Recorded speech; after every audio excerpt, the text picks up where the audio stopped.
हुजूर ने फरमाया अल्लाह उस शख्स के चेहरे को तरोताजा रखे जिसने मेरे से कोई हदीस सुनी, फिर जैसे सुनी उसको वैसे आगे पहुंचा दिया।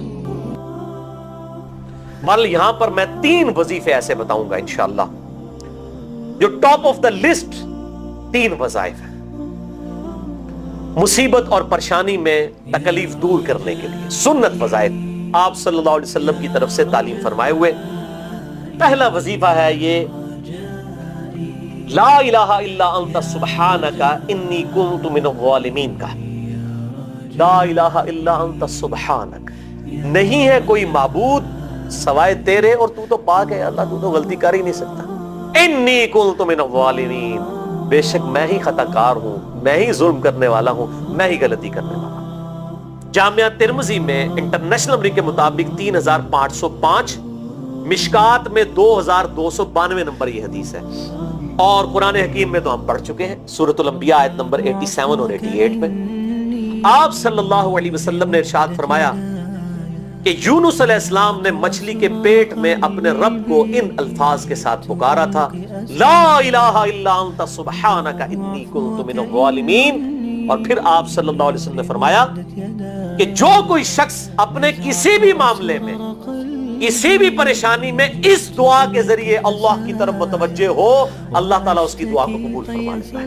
और कुरान में भी आ गया ना, कज़ालिका नुनजिल मुमिनीन। और कितना बड़ा फतवा आया मेरे भाइयों, सूरह अस-साफ़ात 143 144, फलौला अन्नहु काना मिनल मुसब्बिहीन, अगर यूनुस हमें इन अल्फाज में हमारी तस्बीह ना करता, ललबिसा फी बतनिही इला यौम युबअसून, तो मछली के पेट में क़यामत तक मछली के पेट में रहता अगर इस तरह ना हमें पुकारता, उसकी कब्र मछली का पेट बन जाता। यानी ये इतना अताब, और वो दूर हो गया इस दुआ से, बहुत बड़ा अस्माए आज़म में से।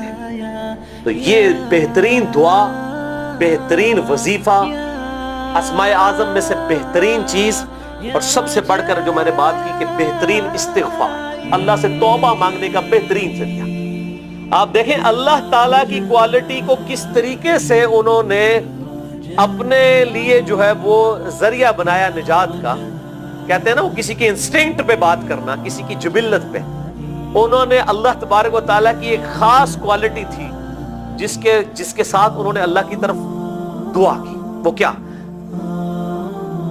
बड़ी इंटेलेक्चुअल दुआ है, ला इलाहा इल्ला अंत, अल्लाह तेरे सिवा कोई माबूद नहीं। ये तौहीद को पहले नंबर पे लेके, अंत सुब्हानक, अल्लाह तू तो पाक है, तू तो गलती कर ही नहीं सकता क्योंकि तू तो पाक है। इन्नी कुन्तु मिनज़ ज़ालिमीन, मैं तो इंसान हूं, मैं तो गलती करूंगा। अब जब अल्लाह ताला को आप इस तरीके से कहेंगे, अल्लाह तेरे को तो गलती नहीं होती, मैं तो बंदा आना तो गलती तो करांगा, क्या जबरदस्त अंदाज है अल्लाह को पुकारने का। इस पे फिर निजात ही मिलनी थी ना। अल्लाह ताला की वो क्वालिटी उन्होंने जिक्र की है, अल्लाह मैं तो बंदा हूं ना, तो गलती करूंगा ना, तुझसे तो गलती नहीं होनी, तू तो पाक है, गलती तो मैं नहीं करनी है ना, तुझसे तो हो नहीं सकती, जब मैं कर बैठा हूं तो माफ कर देना। बेहतरीन दुआ है वल्लाह, बेहतरीन इस्तिग़फ़ार है। और सही बुखारी और मुस्लिम की मुत्तफ़क़ुन अलैह हदीस है, जब आप तशहुद में बैठो तो दुरूद शरीफ के बाद जो अपने रब से चाहो मांगो, उसमें ये दुआ भी आप अपने ऊपर लाजिम करें। ये अस्माए आज़म में से है, अपनी दुआओं में इस दुआ को करें। दुआ की कबूलियत के लिए ये आप समझे अल्लाह ताला की तरफ से कैटलिस्ट, जिसे हम वो केमिस्ट्री में कहते हैं कैटलिस्ट, केमिकल रिएक्शन को तेज करने वाला, ये कैटलिस्ट है। ला इलाहा इल्ला अंता सुब्हानका इन्नी कुन्तु मिनज़ ज़ालिमीन। दूसरा वजीफा, वो भी जामिया तिर्मिज़ी में इंटरनेशनल नंबर के मुताबिक 3524 नंबर हदीस है, लेकिन तिर्मिज़ी का तरीक जो है वो ज़ईफ है। ये मैं पहले बता दूं, इमाम तिर्मिज़ी ने साथ लिखा है ये रवायत कमजोर है, लेकिन जरूरी नहीं होती कि रवायत अगर तिर्मिज़ी में कमजोर है तो कहीं और वो रवायत सही नहीं मौजूद है। इसकी सही सनद अल मुस्तदरक लिल हाकिम में इंटरनेशनल नंबर के मुताबिक 1862 नंबर मौजूद है, और सुनन निसाई अल कुबरा में 10,492 नंबर है, और मिशकात में भी 2,454 नंबर हदीस है इंटरनेशनल नंबर के मुताबिक। तो सही सनद अल मुस्तदरक लिल हाकिम और सुनन निसाई अल कुबरा के अंदर मौजूद है। और वो वजीफा है, अनस इब्न मालिक कहते हैं और साद इब्न अबी वक़ास कहते हैं रज़ियल्लाहु ताला अन्हुमा व अलैहिम अस्सलाम, کہ آپ صلی اللہ علیہ وسلم کو جب کبھی کوئی تکلیف یا پریشانی پہنچتی تو آپ صلی اللہ علیہ وآلہ وسلم ہمیشہ ان الفاظ میں اپنے رب کو پکارا کرتے ہیں، یا حی یا قیوم برحمتک استغیث، اے خود سے زندہ ہر چیز کو تھامنے والے، میں تیری رحمت کے ساتھ تیری مدد کا سوال کرتا ہوں۔ استغیث بولیں گے نا الف کے ساتھ، حمزہ کے ساتھ، تو یہ سنگولر کا صیغہ ہوگا، اور اگر ہم بولیں گے نستغیث نون کے ساتھ تو یہ جمع کا صیغہ بن جائے گا۔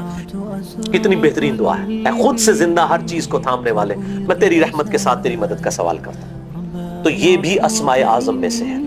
بہرحال یہ دوسرا وظیفہ ہو گیا۔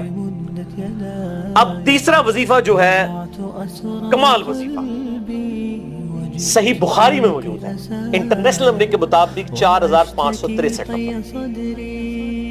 ابن عباس رضی اللہ تعالی عنہما کہتے ہیں وعلیہم السلام، وہ کہتے ہیں کہ سیدنا ابراہیم علیہ السلام کو جب آگ میں پھینک رہے تھے نا، تو ابراہیم علیہ السلام نے اس وقت کہا تھا حسبنا اللہ و نعم الوکیل، ہم نے اللہ ہی پر بھروسہ کیا اور وہی بہتر کارساز ہے۔ اور تمہارے نبی صلی اللہ علیہ وسلم کو بھی جب مصیبت اور پریشانی آتی تھی وہ بھی پڑھا کرتے تھے حسبنا اللہ و نعم الوکیل، ہم نے اللہ ہی پر بھروسہ کیا اور وہی بہتر کارساز ہے۔ اس کے ساتھ وہ شعر جو بنا دیا نا، نعم المولا و نعم النصیر، ویسے الگ سے آیت ہے، الگ سے آیت ہے، لیکن یہ شعر نہیں بنانا، بس اتنا ہی وظیفہ ہے، حسبنا اللہ و نعم الوکیل۔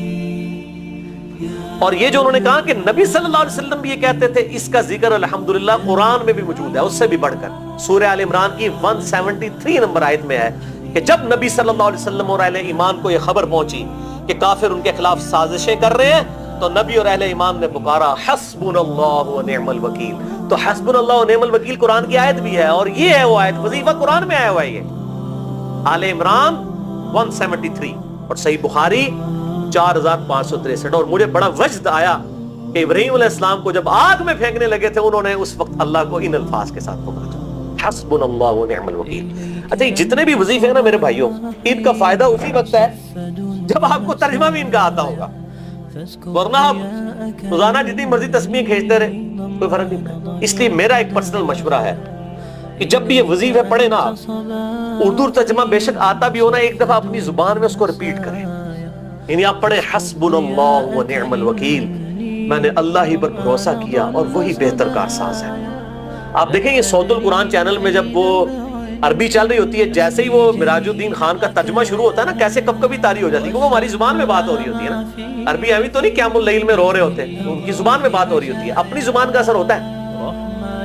اسی طریقے سے آپ لا الہ الا انت سبحانک انی کنت من الظالمین، یا حسبنا اللہ و نعم الوکیل، یا حی یا قیوم برحمتک استغیث، جو بھی وظیفے پڑھیں نا، ایک دفعہ ان وظیفوں کو جب آپ الگ سے دعا مانگ رہے ہوں، اس وقت اس کو آپ اپنی زبان میں بھی دہرائیں۔ اور اس کے لیے کوئی تسبیح نہیں کھینچنے کی ضرورت کہ آپ نے اتنے 100 دفعہ پڑھنا ہے، تسبیح تو ویسے ٹھیک ہے، وہ آپ استعمال کر سکتے ہیں، لیکن آپ چلتے پھرتے اٹھتے بیٹھتے ہر وقت جس حالت میں بھی، اور صحیح مسلم میں حدیث ہے کہ یہ جو وظائف ہیں ان کے لیے تو کوئی وضو بھی کیا، غسل بھی پروٹوکول نہیں ہے۔ اب عائشہ کہتی ہیں نبی صلی اللہ علیہ وسلم حالت جنابت میں بھی اللہ کو یاد کر لیا کرتے ہیں۔